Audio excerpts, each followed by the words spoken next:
Ce matin, pour ce soliflare, eh bien, vous vous attendiez à voir des carnavals et des arlequins, et ben, comme d'habitude, pas du tout. Je vais vous prendre à revers.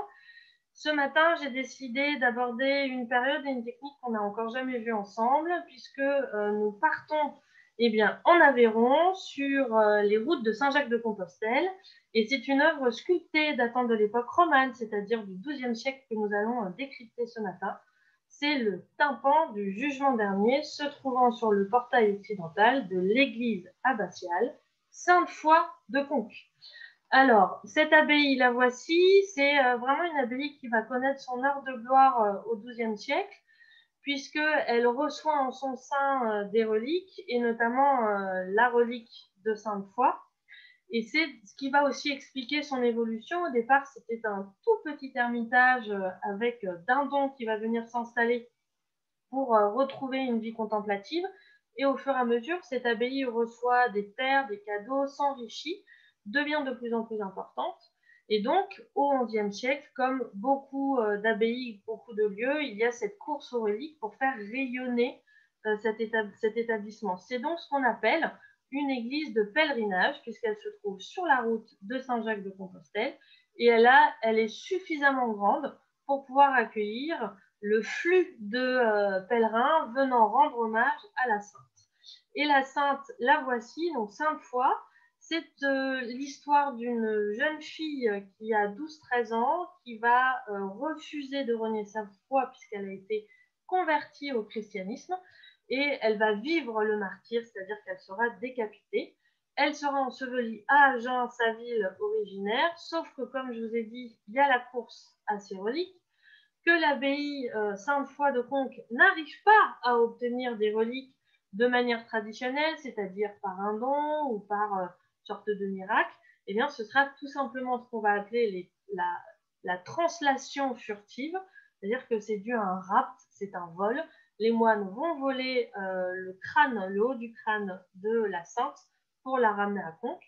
Elle va donc protéger les prisonniers, elle va rendre la vue aux aveugles, et c'est une sainte qui va avoir de plus en plus de succès, ce qui explique la réalisation de ce magnifique reliquaire, et aussi eh bien, l'afflux grandissant de cette abbaye pour pouvoir, et de cette abbatiale pour pouvoir recevoir tous les pèlerins.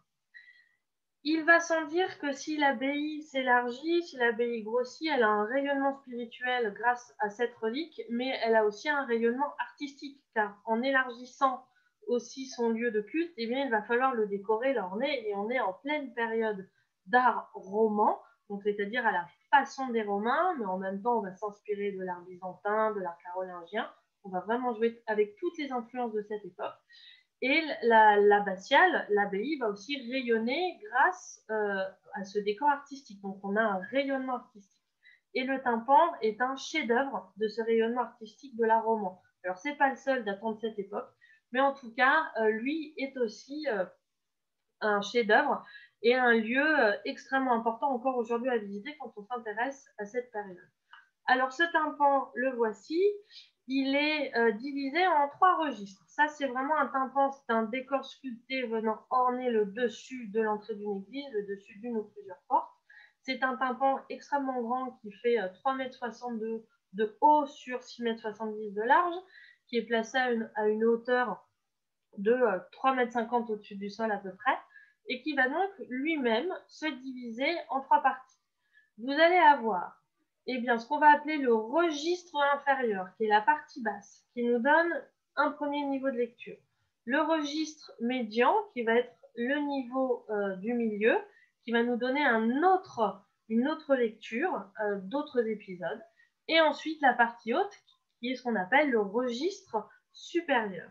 Quand on commence à regarder ce jugement dernier qui nous est présenté ici, on voit bien qu'on a un personnage central qui commence à se marquer, qui est la figure du Christ, mais en même temps, on a des lignes qui apparaissent. Ça veut dire qu'on a une découpe extrêmement rigoureuse et assez géométrique qui nous montre différentes sections, puisque chaque eh bien, registre va être divisé en compartiments, et en mémorisant un petit peu cette composition, ça nous permet de faciliter sa lecture et de mieux comprendre tout ce qui est ensuite amené à nous capter et à nous faciliter la compréhension du message que nous donne ce tympan. Alors, quand on parle d'un jugement, et ici c'est un jugement dernier, quoique tout le monde n'est pas d'accord, certains pensent que c'est ce qu'on appelle la parousie, c'est-à-dire le moment où le Christ revient en gloire, mais on est avant le jugement dernier. Eh bien, en tout cas, c'est bien un jugement qui nous est présenté. Vous allez avoir des figures qui nous permettent d'identifier cet instant du jugement. Constamment sur un jugement, vous aurez eh bien, ces anges qui sifflent, qui soufflent dans les olifants pour annoncer ce jugement et annoncer notamment l'arrivée du Christ. Ensuite, vous avez le Christ en majesté, en gloire, placé dans sa mandorle. C'est cette forme d'amande qui se trouve derrière lui. Il est nimbé. Il est habillé d'une tenue à l'antique. Il est plutôt habillé en tenue d'empereur romain. Il a le flanc visible ici pour marquer le lien aussi avec sa crucifixion. Vous avez la plaie qui est visible. Mais notamment, ce jugement est également perceptible parce qu'il va avoir cette position des deux mains, une main levée pour marquer l'élévation des âmes justes des élus vers le paradis, et une main baissée pour marquer la damnation des maudits. Donc, on aura cette figure assez importante, et en dessous, c'est indispensable, vous avez ici la pesée des âmes. C'est l'archange Michel qui se retrouve face à un démon, face à Satan. La balance ici n'est plus visible, mais vous avez les deux plateaux, et on voit que plus le plateau est lourd, plus il va pencher d'un côté, et ça va marquer où sera attendu, où sera accueillie cette âme qui attend ce jugement, soit au paradis si le plateau est lourd du côté de l'archange, soit en enfer si le plateau tombe du côté du démon. Et regardez ici, on voit ce petit malicieux qui appuie, le démon va venir appuyer sur le plateau pour essayer de faire pencher les âmes de son côté. Mais on voit ici que cette âme est une âme pure qui va connaître en jugement dernier la vie éternelle au paradis. Et on aura également la résurrection des morts qu'on voit juste sur le côté ici. Et on a même une décomposition du mouvement. C'est extrêmement graphique, tout est en mouvement. Vous avez ces anges qui vont ouvrir les sarcophages pour faire sortir les morts de leur lieu de repos. Et on a vraiment une décomposition entre la tête, le buste, et on commence à voir les jambes vraiment qui sortent. La personne est en train de se déplier pour pouvoir sortir. Donc, on va avoir ici tous ces éléments qui nous permettent d'identifier ce jugement. Ensuite, on a vu qu'il y avait des registres. Donc, ça veut dire qu'à chaque niveau, on va avoir des scènes différentes. Comme point de départ, on va reprendre cette pesée. Et on va voir comment cette pesée nous permet de passer d'un monde à un autre. Puisque ce qu'on comprend également, c'est qu'on va avoir le Christ au centre, d'un côté le paradis, de l'autre côté l'enfer. Et donc, on va avoir cette pesée qui a lieu, et soit ensuite l'âme part du côté du paradis, et regardez sur le bas à gauche, donc qui correspond à la droite du Christ. C'est vraiment une représentation en miroir. Nous, ce qui va nous paraître à gauche est à la droite du Christ. Donc, les élus partent à la droite du Christ et les damnés partent à la gauche du Christ. Et donc ici, on va avoir ces âmes qui justement sont accueillies par un ange, et ensuite le paradis qui vous est représenté ici sous forme d'une Jérusalem céleste. C'est vraiment le paradis idéalisé, et vous avez l'Ancien Testament qui est représenté. Au centre, vous avez Abraham. Ensuite, vous allez avoir des rois qui sont des rois charitables. Vous avez les saintes femmes ici, ou encore Moïse et Aaron, ou des prophètes qui se trouvent sur le côté. Donc on a vraiment la parole de Dieu, la venue de Dieu qui est annoncée, avec la présence de cet Ancien Testament, qui montre ce paradis céleste. D'ailleurs, juste au-dessus, vous avez Sainte Foi, donc la sainte qui est présente dans l'abbatiale, qui est face à la main de Dieu et qui reçoit, qui est vraiment le symbole de cette foi, de cette fidélité, qui reçoit comme une bénédiction, qui va pouvoir aussi intercéder auprès de Dieu en faveur de ses âmes. Et derrière elle, c'est bien sûr l'abbatiale de Conques qui est représentée, avec tout ce réseau ici de voûtes, ou encore Sainte Foi est également représentée à sa manière, puisqu'elle rend la liberté aux prisonniers, et ici vous avez des menottes qui sont vides, c'est-à-dire que les prisonniers ont été libérés. Donc voici comment ça se passe du côté du paradis et alors du côté de l'enfer. Regardez, vous avez le démon. Ici, cette âme, eh bien, elle va passer dans une trappe pour passer en sous-sol dans le monde des morts. Elle va ensuite faire face au Léviathan, à ce monstre terrible qui va l'avaler, pour faire rentrer cette âme damnée dans les enfers. Sur la partie des enfers, vous allez avoir Satan, hein, le roi des enfers, qui eh bien, trône ici au centre avec le serpent qui s'entrelace autour de ses jambes. Et vous allez avoir les châtiments qui sont présents et notamment la représentation des péchés et des péchés capitaux. Comme ici avec ce chevalier qu'on reconnaît qui va représenter l'orgueil, il a été trop orgueilleux. Vous avez derrière un moine représenté avec sa concubine, donc c'est la luxure, c'est l'adultère, ou encore ici l'avare avec eh bien, sa bourse qui est autour du cou, ou encore le médisant. Donc ça va être la jalousie, l'envie, à qui on va tout simplement couper la langue. Ou encore sur le côté, il y a plusieurs symboliques possibles. Soit il s'agirait du péché pour l'avortement, puisque les femmes se plongeaient dans des bains pour avorter, soit de la gourmandise. Et puis sur le dessus, c'est assez amusant quand on regarde de manière générale, parce que vous avez une vraie symétrie qui se fait. Eh bien, la résurrection des morts, et notamment ici des élus, fait face à ce martyre de ce personnage qui se fait arracher la langue parce qu'il a chanté des chansons profanes, ou encore en symétrie de sainte foi, eh bien, vous avez un homme qui est passé à la broche et qui est brûlé. Au-dessus, eh bien, on va retrouver d'autres péchés.